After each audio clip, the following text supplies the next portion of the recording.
A number that nobody heard of, that I heard of recently, and I was shocked to hear it. 35,000 people on average die each year from the flu. Did anyone know that? 35,000.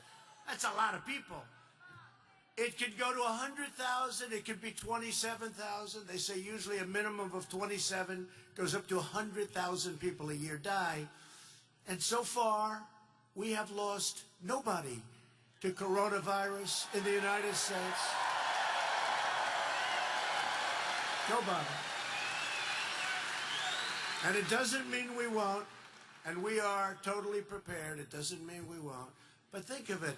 You hear 35 and 40,000 people, and we've lost nobody, and you wonder, the press is in hysteria mode.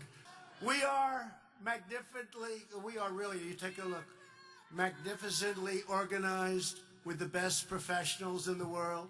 We're prepared for the absolute worst. You have to be prepared for the worst, but hopefully it will all amount to very little. That's why I tell you, when we have the flu with 35,000 people, and this one is, we have to take it very, very seriously. That's what we're doing. We are preparing for the worst. My administration has taken the most aggressive action in modern history to prevent the spread of this illness in the United States. We are ready. We are ready. Totally ready.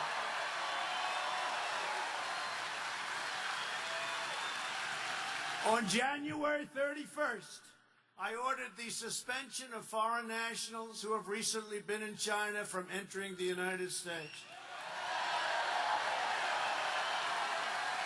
An action which the Democrats loudly criticized and protested, and now everybody's complimenting me, saying, thank you very much, you were 100% correct. Could have been a whole different story. But I say, so let's get this right. A virus starts in China, bleeds its way into various countries all around the world, doesn't spread widely at all in the United States because of the early actions that myself and my administration took against a lot of other wishes. And the Democrats' single talking point, and you see it, is that it's Donald Trump's fault, right? It's Donald Trump's fault. No, just things that happen. But you know what? This does show you, things happen. Whoever thought of this 2 weeks ago? Who would have thought this could be going on 4 weeks ago? You wouldn't. But things happen in life, and you have to be prepared, and you have to be flexible, and you have to be able to go out and get it. And my guys, we have the best professionals in the world, the best in the world, and we are so ready. At the same time that I initiated the first federally mandated quarantine in over 50 years, we had to quarantine some people. They weren't happy. They weren't happy about it. I want to tell you, there are a lot of people that are not so happy, but after 2 weeks, they got happy. You know who got happy? The people around them got happy. That's who got happy. I also created a White House virus task force. It's a big thing, a virus task force. I requested $2.5 billion to ensure we have the resources we need. The Democrats said, that's terrible. He's doing the wrong thing. He needs $8.5 billion, not $2.5. I've never had that before. I asked for $2.5. They want to give me $8.5. So I said, I'll take it. Does that make me a bit? I'll take it. I'll take it. I never had that before. I never had it. We want $2.5 million. That's plenty. We demand you take $8.5. He doesn't know what he's doing. We want $8.5. These people are crazy. We will do everything in our power to keep the infection and those carrying the infection from entering our country. We have no choice. Whether it's the virus that we're talking about or many other public health threats, the Democrat policy of open borders is a direct threat to the health and well-being of all Americans. Now, you see it with the coronavirus. You see it. You see it with the coronavirus. You know, you see that. When you have this virus or any other virus or any other problem coming in, border security is also health security.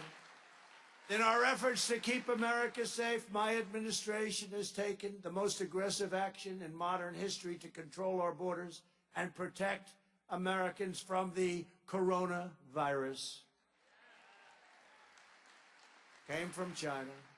In the early stages of the foreign outbreak, I ordered sweeping travel restrictions to prevent uncontrolled spread of this disease. I took a lot of heat because I did it very early. You know, we had never done it before, Matt, never done it before. And we had never done anything like that before. So not only did we do it, but I did it very early. And that decision has been now given very good grades, like an A+++.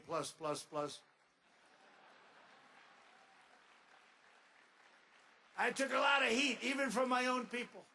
But we did the right thing. The extreme fringes called us racists for imposing these critical life-saving measures. They wanted to let infected people pour into our country. I don't think they knew how bad it was, in all fairness. But nothing will deter us from protecting the well-being of the American people.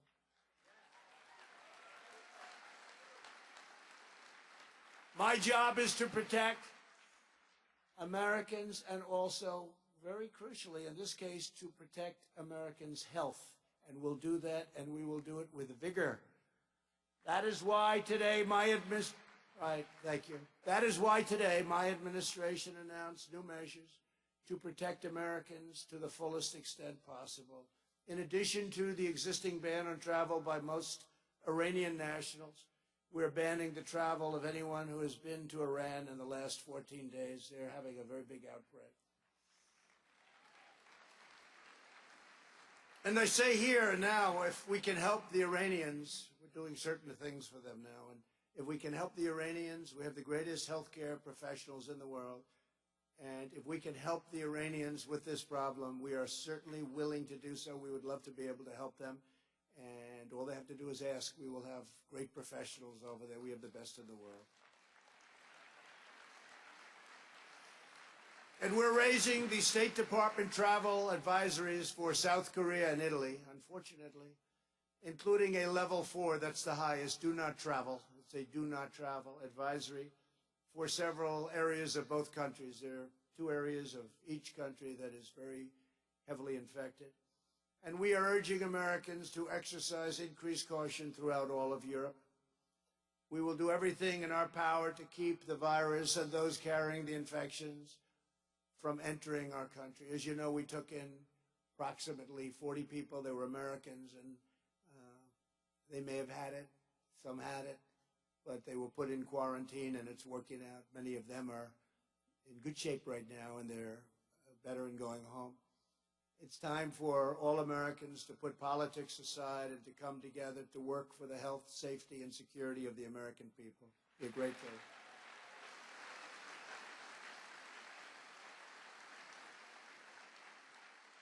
Because, you know, I watch, and maybe it's a natural reflex, but I watch because we have done a great job. I mean, if nothing else, making that very early decision, weeks early.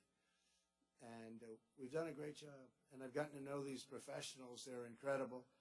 And everything is under control. I mean, they're very, very cool. They've done it.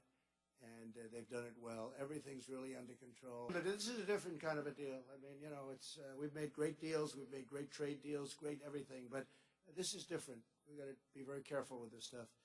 And if we're doing a good job, and it's really the professionals, they have to be given a lot of credit for it, because a lot of people wouldn't be able to do it. So we have to make it nonpartisan if we can. My administration has also taken the most aggressive action in modern history to protect Americans from the coronavirus. You know about this whole thing? Horrible. Including sweeping travel restrictions. Today, we met with the big, great pharmaceutical companies, and they're really working hard, and they're working smart. And we had a great meeting today with a lot of the great companies, and they're going to have vaccines, I think, relatively soon. And they're going to have something that makes you better, and that's going to actually take place, we think, even sooner. So it's a lot of good things are happening. But we have strong borders, and really our tough and early actions have really been proven to be 100% right. We went out, we're doing everything in our power to keep the sick and infected people from coming into our country. We're working on that very hard. We closed our borders very early. I took a lot of heat for that. Remember when I closed the borders to certain areas of the world, I took a lot of heat. But there are fringe globalists who would rather keep our borders open than keep our infection. And think of it, keep all of the infection, let it come in. And we're working with other countries. In all fairness, look, it's a problem. We're working with other countries. Remember this, over the last long period of time, the flu, the common flu, you know this, right? From 27,000 to 70,000 people get infected, and many people die. Think of it, 27,000, you lose 27,000 people to the common flu. It can be much more. One year was much higher than the 70,000 number. Those people die. So when you lose 27,000 people a year, nobody knew that. I didn't know that. 3-4 weeks ago, I was sitting down. I said, what do we lose with the regular flu? They said, about 27,000 minimum, goes up to 70, sometimes even 80. One year it went up to 100,000 people. I said, nobody told me that. Nobody knows that. So I actually told the pharmaceutical companies, you have to do a little bit better job on that vaccine. Really. You have to do a better job on that vaccine. Thank you. Last year was approximately 36,000 people died. So we're working hard on it, and we're going to come up with some really great solutions. We've made a lot of progress. We've really done a great job with it. We're keeping our borders strong. My job is to protect the health of American patients and Americans first, and that's what we're doing. The United States is right now ranked by far #1 in the world for preparedness. Earlier today, when I met with the pharmaceutical companies, things were discussed and learned honestly. The media didn't know. Nobody knew. They've never heard this before, and we learned a lot. But we're going to reduce the severity of what's happening, the duration of the virus. We discussed all of these things. We will bring these therapies to market as rapidly as possible. And I have to say, with a thriving economy the way it is, and the most advanced health system on earth, America is so resilient. We know what we're doing. We have the greatest people on earth, the greatest health system on earth. While the extreme left has been wasting America's time with vile hoaxes and delusional witch hunts, we have been killing terrorists, creating jobs, raising wages, and lifting up American citizens of every race, religion, color, and creed.